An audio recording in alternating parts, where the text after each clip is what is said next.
Hello students, welcome to my channel Arun's Physics Portal. In this lecture, I will be talking about the series LCR circuit.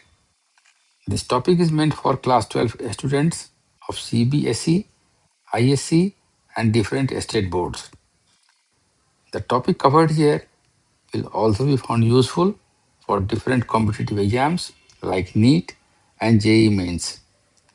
The complete note of the topic is given here for your convenience. I hope you enjoy going through it. Now let us come to the topic. Series LCR circuit. Consider this figure 1. Here we have an inductor, a capacitor and a resistor all connected in series. Across this series combination, we have applied an alternating EMF equal to E naught sine omega t. Okay, let the current at any instant of time be I that flows in the circuit. Then there is a potential drop across the inductor, the capacitor and a resistor. The potential drop across the inductor is VL is equal to L di upon dt. Actually, this is not the potential drop. This is the back EMF that is produced across the inductor when an alternating current flows through it. So this is the back EMF. Clear? If Q be the charge across the plates of the capacitor, then the potential across the plates of the capacitor is Vc equal to Q upon C. And the potential drop across the resistor is IR. Clear? So we have, applying Kirchhoff's law, we have E equal to E naught sine omega t, and this is equal to IR plus L di upon dt plus Q upon C. We have seen earlier that the current through a resistor is in phase with the applied voltage, and that through the capacitor leads the applied voltage by pi by 2, and that through an inductor lags behind the applied voltage by pi by 2. Therefore, when we have all the three elements, resistor, capacitor and inductor connected in series, then the current through the series LCR circuit will neither be in phase with the applied EMF nor lead the applied voltage by pi by 2 nor lag behind the applied voltage by pi by 2. Okay? So we assume that the current lags behind the applied voltage by some angle phi, where phi lies between 0 and pi by 2. We express the current as I equal to I naught sine omega t minus phi, where I naught is the peak value of the current and phi is the phase angle between the applied EMF and the resulting current. Since we have I equal to dq upon dt, the instantaneous charge on the capacitor is q equal to integral of dq. So this is equal to I dt. So put the value of I. So this is I naught sine omega t minus phi dt. So this gives you on integration q equal to minus I naught upon omega cos omega t minus phi. So substitute for I and q from equation 2 and 3 in equation 1. What do you get? You get E naught sine omega t is equal to R I naught sine omega t minus phi plus omega L I naught cos omega t minus phi minus I naught upon omega c cos omega t minus phi. Or E naught sine omega t is R I naught sine omega t minus phi plus I naught omega L minus 1 upon omega c cos omega t minus phi. इसमें देखिए इन दोनों term में cos omega t minus phi common है, तो हमने इस common को यहाँ निकाल दिया है यहाँ, ठीक है। ये जो है दोनों टर्म, उसके लिए हमने इसको ऐसे लिखा है कॉम्पैक्ट फॉर्म में, क्योंकि यहाँ देखिए cos omega t minus phi और यहाँ भी cos omega t minus phi, this is common, हमने ये कॉमन निकाल लिया है। आई नॉट यहाँ भी है और आई नॉट हमारा यहाँ भी है, ये बाहर निकल गया, यहाँ बच गया क्या, ओमेगा एल, यहाँ बच गया -1 अपॉन ओमेगा सी, ठीक है। So now equation 4 is true for all time, so you put omega t equal to 0 and this equation 4 gives you 0 equal to minus r I naught sin phi plus I naught omega L -1 upon omega c cos phi। यहाँ याद रखिएगा कि sine minus phi is minus sine phi, इसलिए यहाँ पर ये minus sine आया है, and cos minus phi is cos phi, ठीक है। याद रख के आगे चलिए आप। So this I not cancel out, transfer this to the left hand side, so this are sine phi is omega L -1 upon omega C cos phi, और tan फाई is sin phi by cos phi, so this is omega L -1 upon omega c divided by r. Clear? So from equation 5, you can find the value of sin phi and cos phi. How do you find it? I have told you earlier also that we write tan phi is P upon B.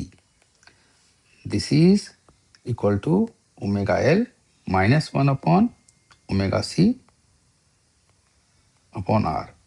ठीक है, so this corresponds to r and this corresponds to your p, ठीक है।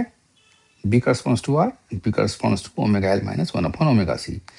So in any right angle triangle we have h equal to a square root of b square plus p square. So this is simply r square plus omega L -1 upon omega c whole square, और इसका हो गया root over. सो sine क्या होगा, sine phi will be equal to p upon h, put the value of p and h from here, and cos phi is b upon h. Put the value of p and h, you get the value of sin phi and cos phi as shown here, ठीक है। ये sin phi हो गया और ये आपका cos phi हो गया। Now take omega t equal to pi by 2. So you get from equation 4 E naught sin pi by 2. Sin omega t था, for omega t we have put here pi by 2 is r I naught sin, for omega t we put pi by 2 here, so this is sin pi by 2 minus 5 plus I naught omega L -1 upon omega c cos pi by 2 minus 5. This is for omega t. So sin pi by 2 is 1. So this is simply E naught, and sin pi by 2 minus 5 is cos phi. ठीक है, sin 90 minus theta is cos theta. So this is cos phi. So this is E naught equal to r I naught cos phi plus, ठीक है, I naught omega L -1 upon omega c, and cos 90 minus phi is sin phi, ठीक है। तो ये जो चीज है आपका, ये हो गया आपका cos phi, और ये जो चीज है ये हो गया आपका sin of phi. So E naught is I naught, देखिए I naught कॉमन है इस टर्म में भी और इस टर्म में भी, दिस इज I naught, बाहर निकालिए इसको, r cos phi plus omega L -1 upon omega c sin phi. Now insert the value of cos phi and sin phi obtained earlier. So you get the value of E naught as I naught r square upon root over r square plus omega L -1 upon omega c का whole square plus omega L -1 upon omega c whole square divided by root over r square plus omega L -1 upon omega c का square, ठीक है ना। ये cos phi का value put करोगे तो ये इतना होगा फर्स्ट टर्म, और साइन फाई का वैल्यू पुट करोगे तो सेकेंड टर्म का वैल्यू इतना होगा. You can check it. Okay, so देखिए दोनों टर्म में जो डिनोमिनेटर है वो एक है. So take it common. तो क्या होगा न्यूमरेटर में हो जाएगा R square plus omega L minus 1 upon omega C का होल स्क्वायर. तो देखिए ये है स्क्वायर रूट और ये इतना है, तो कैंसिल करेंगे तो कितना मिलेगा हमको, I naught root over R square plus omega L minus 1 upon omega C का square. Okay, and therefore the current I naught is equal to E naught divided by a square root of R square plus omega L minus 1 upon omega C whole square. So the instantaneous current is I equal to I naught sine omega t minus phi. Put the value of I naught here. So this is E naught upon a square root R square plus omega L minus 1 upon omega C whole square into sine omega t minus phi. So equation 7 को compare कीजिए Ohm's law के साथ. तो क्या देखते हैं हम, the impedance of the series LCR circuit is Z equal to root over R square plus omega L minus 1 upon omega C whole square. देखिए हमारा जो इक्वेशन 7 था, ठीक है, वो हमारा था I naught is E naught upon R square plus omega L minus 1 upon omega C whole square का रूट ओवर. तो ये न्यूमरेटर हो गया आपका ईएमएफ, ये है करंट. तो denominator of this right side must be the impedance. So this is the impedance Z is equal to root over R square plus omega L minus 1 upon omega C whole square. Okay, so equation 5 shows that if omega L is greater than 1 upon omega c, phi is positive. How this is? So let us see the value of tan phi. So tan phi is omega L minus 1 upon omega c upon r. So if you see here that if omega L is greater than 1 upon omega c, the numerator is positive. So tan phi is positive. So phi is positive. So I write here phi is positive.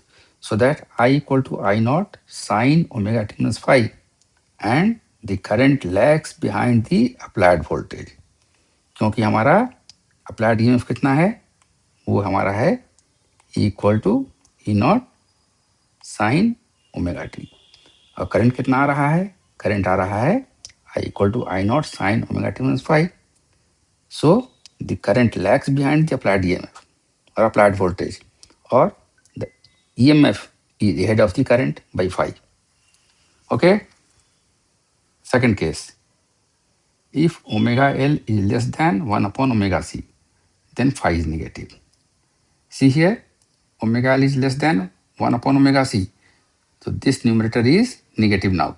So tan phi is negative, and therefore phi is negative. So that I equal to I naught sine omega t minus phi. So I equal to I naught sine omega t plus phi, and the current leads the applied voltage.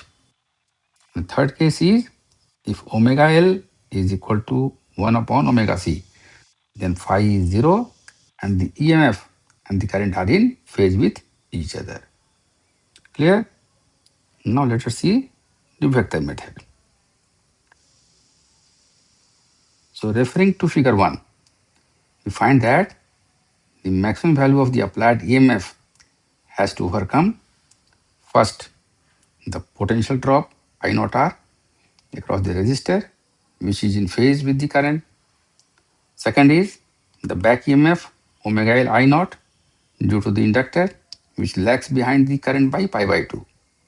And therefore, the applied EMF must be opposite to this back EMF, must be ahead of the current by pi by 2.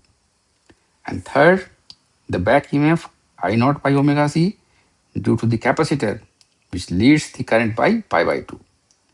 The applied EMF, which must be opposite to this back EMF, must lag behind the current by pi by 2. इसमें देखिए यहाँ पर ये current से lag कर रहा है back EMF across the inductor, ठीक है। ये है इधर बैक ईएमएफ, तो करंट फ्लो कराना अगर है तो applied EMF must be opposite to this, ठीक है ना, इधर होना चाहिए। क्लियर। उसी तरीके से थर्ड केस में भी है।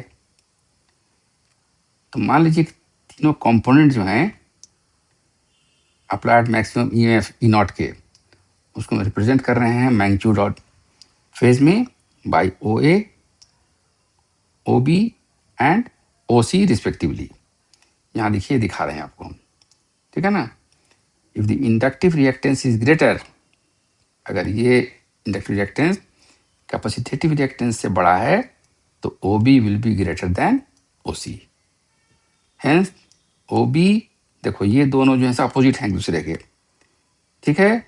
ये है along positive y axis and this is along negative y axis, so they are opposing each other, and therefore OB minus OC is equal to OM, and let OP represents the resultant EMF, which makes an angle theta with the direction of the current.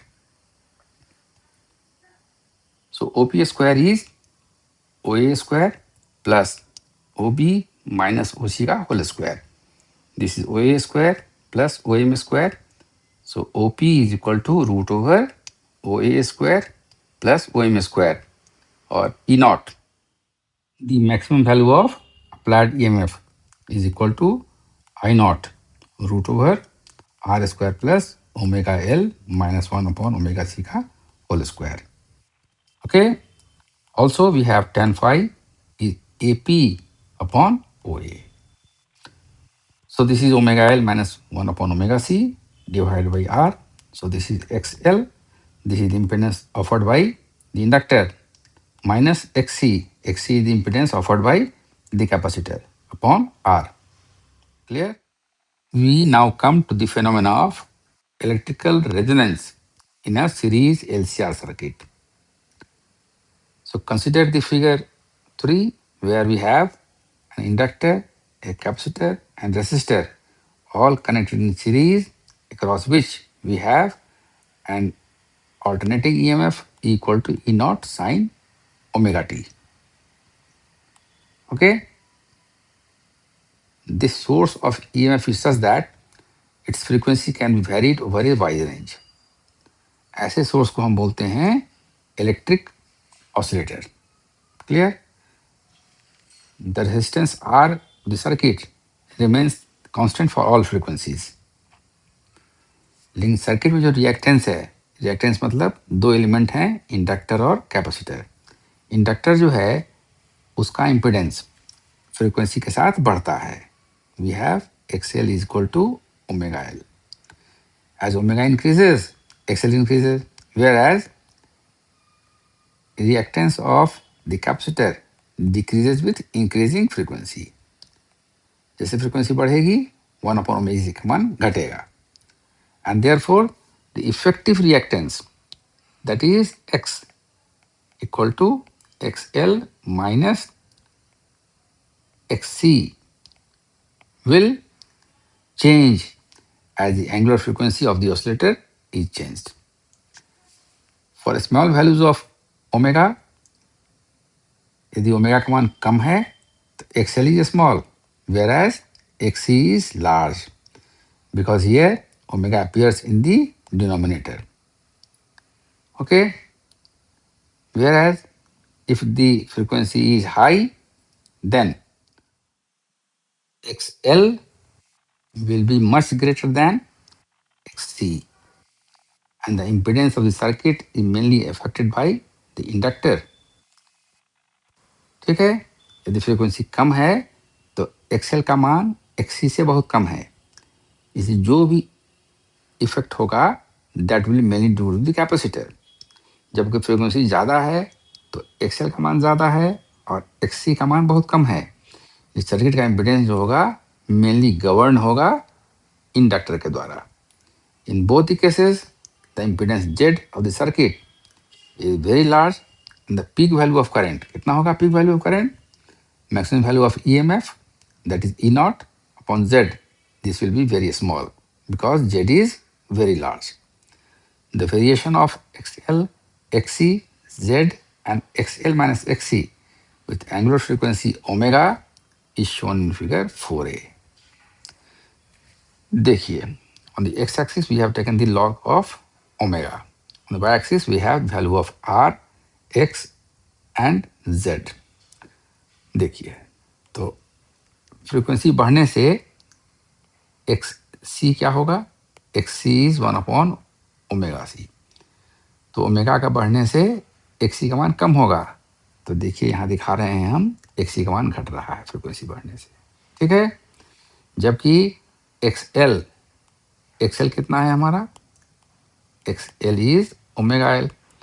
तो frequency बढ़ने से omega L का मान बढ़ेगा। तो हम देखिए यहाँ दिखा रहे हैं एक्स एल, ये एक्स एल है, this goes on increasing. Okay, this curve is for Z. So this is root over R square plus XL minus XC का होल स्क्वायर। एट रेजोनेंस, जब रेजोनेंस होगा मतलब जब XL और XC का मान इक्वल हो जाएगा तो ये टर्म हो गया 0 आपका, और Z कितना होगा? Z होगा आपका सिंपली R के बराबर। So this is the value of Z at omega naught, ठीक है। हम देख रहे हैं फिगर से कि जैसे ओमेगा का मान बढ़ता है एक्सएल बढ़ता है लेकिन एक्ससी का मान घटता है। At a particular frequency omega naught XL and XC become equal and the reactance of the circuit omega L minus 1 by omega C becomes 0। ये टर्म 0 हो गया आपका। The impedance of the circuit is then minimum and equal to resistance R, ठीक है। So the variation of peak value of current I naught equal to E naught upon Z with angular frequency omega is shown in figure 4b. इस figure में दिखा रहे हैं आपको variation of current and the impedance. Current को दिखा रहे हैं ब्लू कर्व से और इम्पिडेंस को दिखा रहे हैं हम पिंक कलर से, ठीक है। तो यहाँ पर रेजोनेंस फ्रीक्वेंसी है ओमेगा नॉट, वहाँ पर हम देख रहे हैं सर्किट में सिर्फ रेसिस्टेंस है और इम्पिडेंस का मान मिनिमम है, तो करंट विल बी मैक्सिमम। तो देखिए करंट का मान मैक्सिमम है ओमेगा नॉट पर। इम्पिडेंस का मान मिनिमम है कहाँ पर? ओमेगा नॉट फ्रीक्वेंसी पर। तो देखिए ये मिनिमम है आपका ओमेगा नॉट फ्रीक्वेंसी पर, ओके। जैसा कि हमने फिगर में दिखाया है, the impedance of the circuit at the frequency omega naught is minimum and corresponding current I naught is maximum. The phenomena of current amplitude in a circuit assuming the maximum value at a particular frequency known as resonance. किसी भी LCR circuit में यदि current का मान किसी frequency पर maximum हो जाए तो हम बोलते हैं ये फिनोमेना है रेजोनेंस का, ठीक है। देखिए हमने क्या देखा है कि इम्पिडेंस जो है this is equal to R square plus X L minus X C का स्क्वायर और इसका square root. When XL becomes equal to XC, then क्या हो गया Z का value? This is simply equal to R, simply R हो गया। यहाँ देखिए आर स्क्वायर में ये चीज़ हम ऐड करते हैं तो resultant value of Z is certainly more than R if this is not 0. Whether XL is more than XC or XL is less than SC, the square will always be positive. So R square में हम कुछ जोड़ रहे हैं positive value तो इसका मान R square से ज़्यादा होगा, तो स्क्वायर रूट जो होगा सो R से बड़ा होगा। तो यदि ये टर्म 0 हो जाए तो Z का मान मिनिमम है, this is simply equal to R। और जब Z मिनिमम हो गया, इम्पिडेंस मिनिमम हो गया तो करंट का मान होगा मैक्सिमम, ठीक है। तो जिस फ्रीक्वेंसी पर करंट मैक्सिमम हो जाए उसको हम बोलते हैं resonant angular frequency. So at resonance, the inductive reactance becomes equal to the capacitive reactance in the circuit. And therefore, we have XL minus XC is equal to 0, or omega naught L minus 1 upon omega naught C is 0, or omega naught L is 1 upon omega naught C. This gives you omega naught is equal to 1 upon root over LC. यहाँ से देखिए ये हो गया आपका omega naught square, ठीक है ना. Omega naught square is 1 upon L C, and therefore omega naught is 1 upon root over L C, और F naught is 1 by 2 pi root over L C. Clear? So the following points should be noted in case of series resonance. क्या है?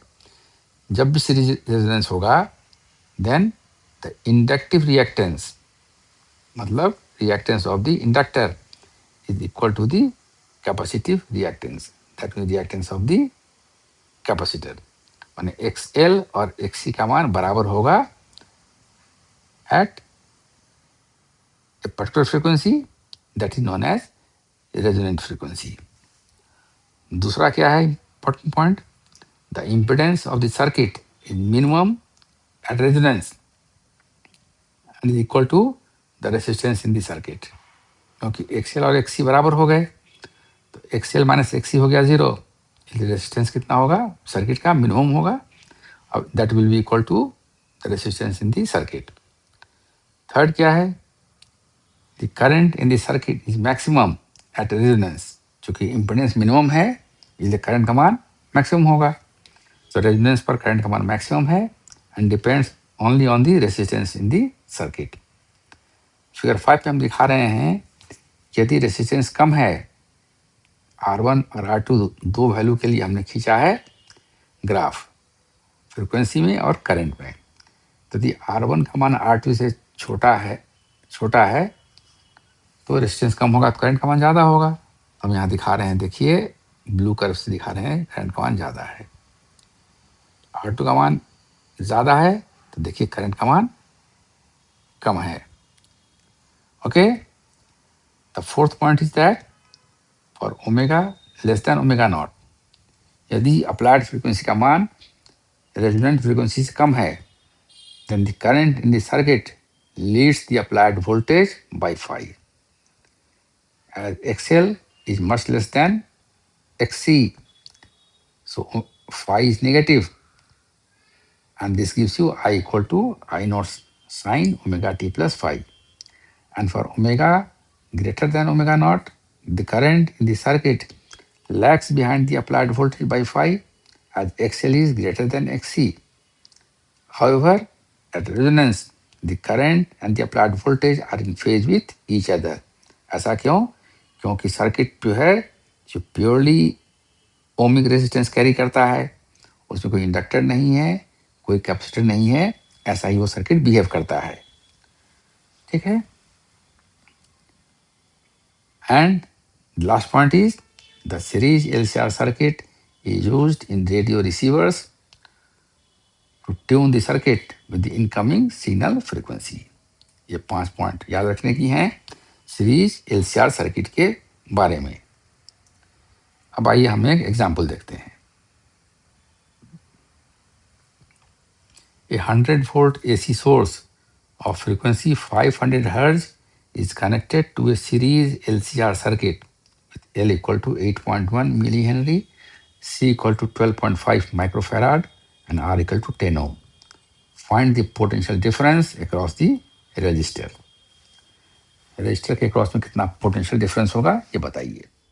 तो देखिए, the impedance of series LCR circuit is given by this expression. Put the values of the different quantities appearing in equation 1. R का value put कीजिए, this is 10 ohm. Value of omega L put कीजिए, this comes out to be 25.431 ohm, and the value of 1 upon omega C comes out to be 25.478 ohm. Therefore, omega L minus 1 upon omega C का value कितना आ रहा है? ये value put कीजिए यहाँ, difference लीजिए. So this comes out to be minus 0.0437 ohm. So the square of this quantity is this much. So put the values in equation 1. The value of Z comes out to be nearly equal to 10 ohm. Okay. So the current in the circuit will be how much? EMF upon the impedance. EMF is 100 volt. Z comes out to be 10 ohm. So this is 10 ampere. So the potential difference across the resistor will be I into R. This is 10 ohm into 10 ampere. So this is 100 volt. Okay. So in this lecture, we have seen the series LCR circuit and also how the electrical resonance takes place in a series LCR circuit. Okay. I assume that you like this presentation. यदि आपको मेरा यह presentation अच्छा लगा हो तो इसे like करें, शेयर करें और मेरे चैनल को सब्सक्राइब करें. So thank you for watching. See you next time with some other topic of interest. Till then, goodbye.